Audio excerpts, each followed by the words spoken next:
তো কেমন আছেন সবাই? এক ব্যক্তি আমাকে বলতেছে যে ডাকিনী সাধনা দিন। তো আজকের ভিডিওতে আমি আপনাদেরকে ডাকিনী সাধনা দেবো। তো কী এরকম মন্ত্র কী তার প্রয়োগ বেদি সেটি জানতে হলে ভিডিওটি মনোযোগ সহকারে শেষ পর্যন্ত দেখুন। এমনই সব ভিডিও পেতে আমাদের চ্যানেলটিকে সাবস্ক্রাইব করুন, পাশে থাকা বেল আইকনে ক্লিক করুন। তো চলুন শুরু করা যাক।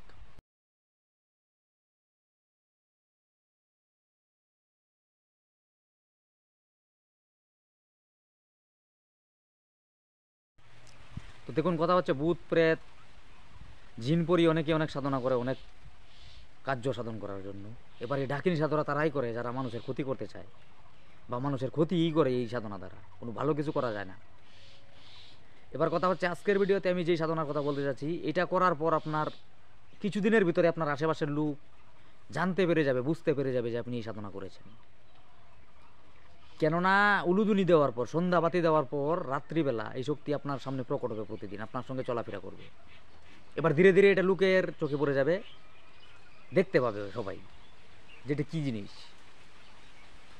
এবার যেহেতু আপনার সঙ্গে এটা চলাফেরা করবে, সবাই দেখতে পাবে, আর আপনি মানুষের ক্ষতি সাধন করতেছেন, এটা কিন্তু কোনো না কোনো গুণীতান্ত্রিক অবশ্যই বুঝতে পারবে, সরাসরি বুঝতে পারবে যে ডাকিনী দ্বারা এই ক্রিয়া করা হয়েছে। এবার এই ডাকিনী সাধনা কে করেছে? অমুক ছেলে বা অমুক মেয়ে। এবার ধীরে ধীরে এটা লোকের চোখে চলে আসবে। এরপরে একটা পর্যায়ে এরকম হয়ে যাবে যে আপনাকে গ্রাম হোক বা শহর, আপনাকে কিন্তু লোকে ওই জায়গাতে আর থাকতে দিবে না, কেননা আপনার দ্বারা কোনো ভালো কাজ হবে না। আপনি যদি কারো চোখের দিকে তাকান, তাতেও তার ক্ষতি হয়ে যাবে। মানে এই শক্তি এতটাই পাওয়ারফুল যে ওনার হাওয়াটা লাগাও খুবই খারাপ। আপনার চোখের দিকে কেউ তাকাতে পারবে না, আপনিও কারো চোখের দিকে তাকাতে পারবেন না। এবার ছাগলের দড়ি আপনি ডিঙ্গিয়ে যেতে পারবেন না, বা কেউ যদি আপনার ওই কালো ছাগলের দড়ি আপনার ঘরেও রেখে দেয়, তাতেও আপনার বিপদ হয়ে যাবে। এবার আপনাকে এই সাধনা করার জন্য যে ক্রিয়াগুলো করতে হবে, জলে ডুব দিয়ে আপনি, মানে এই শক্তি লাভ করার পর জলে ডুব দিয়ে চান করতে পারবেন না, গাছে চড়তে পারবেন না, ছাগলের দড়ি ডিঙ্গিয়ে যেতে পারবেন না। এগুলো মেনে চলতে হবে। আর আপনাকে নোংরা হতে হবে। চান তো আপনি করতেই যাবেন না, কেননা ওই শক্তি সবসময় আপনার সঙ্গে থাকবে। নোংরা আমি করতে হবে।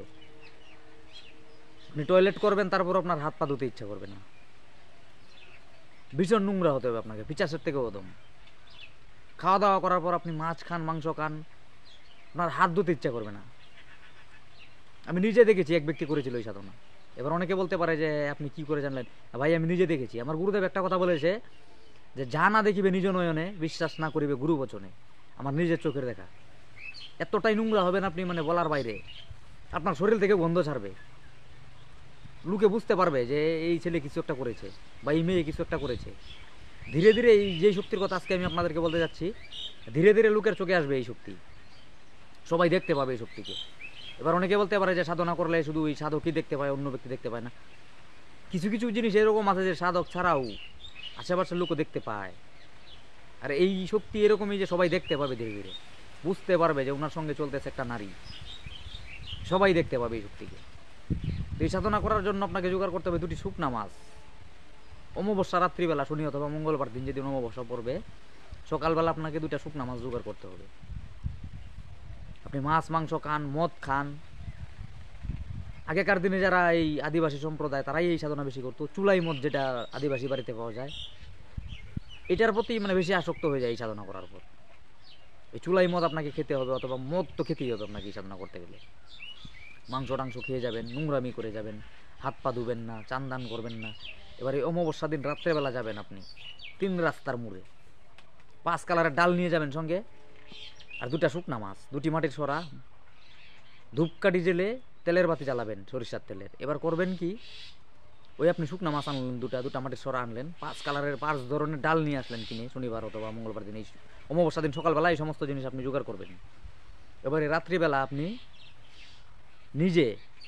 নিজের হাতে ওই মাটির সরাতে অন্য একটা সরা নিয়ে আসবেন, ওইটা ভাজার জন্য। এবার এই শুকনা মাছটা আঁত পুরা করবেন, আগুন জেলে অর্ধেক পূর্বে অর্ধেক পূর্বে না, এরকম করবেন দুটা শুকনা মাছকে।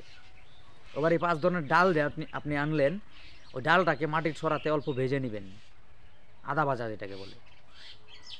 এবার অল্প বাতাসাও লাগবে, নিয়ে আসবেন। এবার এই বাতাসাকে আপনি অল্প অল্প ছোটো ছোটো ছোটো ছোটো টুকরা করে নেবেন, ছোটো ছোটো সাইজের টুকরা করে নেবেন। 10 টাকার বাতাসা নিয়ে আসলেই হয়ে যাবে, 100 গ্রামের মতো হলেই হয়ে যাবে। এবার এটাকে ছোটো ছোটো টুকরা করে রাখবেন একটা কিছুতে। এবার এই দুইটা মাটির সরাতে এই ডালটা যে আপনি নিয়ে আসলেন, এই 5 ধরনের ডাল ধরুন না, এই আপনি 100 গ্রামের মতো নিয়ে আসবেন, এবার হাতের মুঠ করে ওই 5 ধরনের ডাল একটা সরাতে 1 মুঠ দিলেন আর একটা তার 1 মুঠ দিলেন, এবার 2টা শুকনা মাছ 2টাতে দিলেন। দেওয়ার পর রাত্রিবেলা আপনি কুশাসনেই বসেন অথবা বস্তাতেই বা মাটিতেও বসতে পারেন। ধুতি পরে যান, গামছা পরে যান, যেভাবেই যান, বা প্যান্ট শার্ট পরে তো ক্রিয়া করা যাবে না, গামছা পরে অথবা ধুতি পরে যাবেন আপনি রাত্রিবেলা গিয়ে। আর আপনার শরীরে কোনো বস্ত্র থাকবে না, এই শুধু আপনার পরনে ওই গামছাটাই। বসবেন 3 রাস্তার মোড়ে, দক্ষিণ দিকে অথবা পশ্চিম দিকে মুখ করে। যত প্রকার খারাপ ক্রিয়া কিন্তু পশ্চিমে এবং দক্ষিণেই করা হয় মুখ করে। এটার কোনো নির্দিষ্ট মানে দিক বলেনি গুরুদেব, পশ্চিমে অথবা আপনি দক্ষিণে মুখ করে করতে পারেন, এইভাবেই বলেছে গুরুদেব। এবার বসবেন, বসার পর করবেন কি, আপনি একটা সরাতে ওই শুকনা মাছ আর অল্প ডাল দিয়ে দিলেন সামনে, ধূপকাঠি তেলের বাতি জ্বেলে দিলেন। আর একটা সরাতে যে রাখলেন ওই শুকনা মাছটি আর ওই ডালটা, ওটা আপনারই কি বলে ওটাকে পিছনে নিচে আপনার পাছার নিচে দিয়ে দিবেন। বসবেন ওটার উপরেই, একটু যেন টাচ হয়ে থাকে আপনার শরীরে। এবার এই ধূপদীপ জ্বলে আপনাকে একটা মন্ত্র জপ করতে হবে। এবার এই মন্ত্র জপের শেষে 1 ঘন্টা নাগাদ আপনাকে এই মন্ত্র জপ করে যেতে হবে। এবার এই শক্তি একটা বিড়াল রূপে প্রকট হবে আপনার সামনে। যখন বিড়াল রূপে প্রকট হবে, আপনি ওই বিড়ালের চোখে দেখতে যাবেন না, কেননা ওনার চোখ দিয়ে একদম আগুন জ্বলতে থাকবে, এরকম একটা গন্ধ ছাড়বে, আপনি বুঝতে পারবেন যে কিছু একটা শক্তি আপনার সামনে প্রকট হয়েছে। এবার ওই বিড়াল আপনার সামনে আসবে। এবার ওই মাটির সরাতে যে আপনি শুকনা মাছ রাখলেন, ডাল রাখলেন, ওটাকে আপনাকে টেনে টেনে নিয়ে মানে টেনে নিয়ে যাবে বা খেতে শুরু করবে। এবার খেয়ে যখন উনি চলে যাওয়া শুরু করবে, তখন আপনি বলবেন যে মা, আপনি বা তুমি যদি এসে থাকো তো এই বুকটাও নিয়ে যাও। ওটা আপনাকে ফট করে উনি যখন ঘুরে পালাবে, তখন আপনার নিচ থেকে এটা বের করে রাখতে হবে সামনে আবার। এবার একটা জিনিস লক্ষ্য করবেন, যখন আপনি ওই জিনিসটা মানে উনি ঘুরে পালাতে লাগলো, আপনি ওটা রাখবেন, আপনাকে লক্ষ্য করতে হবে যে উনি যাচ্ছে সামনের দিকে। পিছন দিকে যদি দেখে, তখন আপনার হাতে কিন্তু থাপা মেরে দিবে, এরকম ভয়ানক। এবার যখন ঘুরবে, তখনই আপনি ওটা রেখে বলবেন মা, তুমি যদি এসে থাকো তো এটাও নিয়ে যাও, তোমার এই ভোগটাও নিয়ে যাও, এইভাবে বলতে হবে। এবার আপনাকে মন্ত্র জপ করার সময় ওই বাতাসার যে আপনি টুকরো করলেন ছোটো ছোটো, মন্ত্র জপ করবেন, ওটা দিয়ে ঢিল মারবেন, ছুঁড়ে মারবেন সামনের দিকে। আপনার মন্ত্র জপ করা শেষ হবে, ওই বাতাসাও শেষ হবে, উনি এসে প্রকট হবে। আরেকটা আছে, আপনাকে অমাবস্যার দিন থেকে শুরু করতে হবে, অমাবস্যার 3 দিন আগের থেকে শুরু করতে হবে। সাদা আকন্দ গাছের গোড়ায় যেতে হবে আপনাকে, উলঙ্গ হয়ে ধূপদীপ জেলে ওই গাছের গোড়ায় যাবেন, ধূপকাঠি জ্বালাবেন উলঙ্গ হয়ে, একটা মন্ত্র বলবেন 3 দিন। ওই অমাবস্যার দিন ওই শক্তি এসে প্রকট হবে। তারপর আপনি ওনার সঙ্গে কথাবার্তা বলবেন, উনি বলবে আপনাকে যে এটা কর। আপনি বলবেন যে মা, কেন ডেকেছিস? তখন আপনাকে বলতে হবে যে আমার এই কাজের জন্য আমি আপনাকে ডেকেছি, আপনি এই মানে মাসের বা সপ্তাহের এই দিনে আমি ডাকলে আপনাকে আসবেন, যে কাজের কথা বলবো আমাকে করে দিতে হবে, এভাবে বলতে হবে। বলার পর কিন্তু মানে ওই শক্তি চলে যাবে। এবার আপনি যখন দরকার হবে, আপনি আবার গিয়ে ডাকবেন, ওই আকন্দ গাছের গোড়ায় গিয়ে আপনি ডাকবেন ওনাকে, উনি প্রকট হবেন, আপনার কাজ করে দেবেন। তো এবার কথা হচ্ছে, দেখুন এই মন্ত্রগুলো যদি আমি এইভাবে সরাসরি দিয়ে দিই, অনেকেই হয়তো করে ফেলবে এই শক্তি সাধনা। আর যারা করে ফেলবে তারা বিপদ ডেকে আনবে। আমি নিজের চোখে দেখেছি তো একজনকে করতে, তো উনি করেছিল 2-2.5 বছর এই শক্তি দ্বারা অনেক ক্ষতি সাধন করেছে। তারপর উনি বিবাহ করে, কিন্তু ওনার জীবন মানে এতটাই নরকের মতো হয়ে গেছে, কি বলবো, উনি বাঁচা মরা সমান হয়ে গেছে। তার জন্য আমি সরাসরি এই বিদ্যাটা শিকার জন্য গুরুদেবের কাছে শিখে রেখেছি। তো এভাবে আমি সরাসরি মন্ত্রটা দিতে পারলাম না, দুঃখিত। অনেকেই হয়তো এটা ট্রাই করবে বা করে ফেলবে মানুষের ক্ষতি করার জন্য। আজকের দিনে মানুষের ভালোর থেকে ক্ষতিটাই বেশি করে লোকে।